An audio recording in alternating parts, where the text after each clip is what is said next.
Un 90% dels propietaris d'un smartphone estan les 24 hores del dia amb el dispositiu a menys d'un metre de distància. Per tant, és evident que havíem d'aprofitar aquesta circumstància per utilitzar el mòbil com un nou canal de comunicació amb el ciutadà.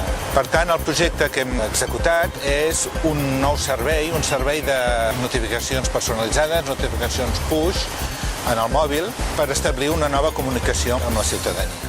En definitiva, el primer ús que farem d'aquest servei de notificacions push és el de notificacions d'emergències en l'àmbit de la protecció civil.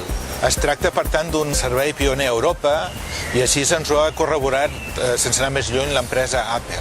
Es tracta d'informar a la població proactivament, mitjançant el canal push, dels avisos d'emergència. Els ciutadans que s'hagin subscrit en aquest servei rebran, per tant, els avisos de protecció civil sobre una emergència determinada, ja sigui si aquesta afecta tot el territori o bé en una zona, comarca o ubicació a la qual ells s'hagin subscrit.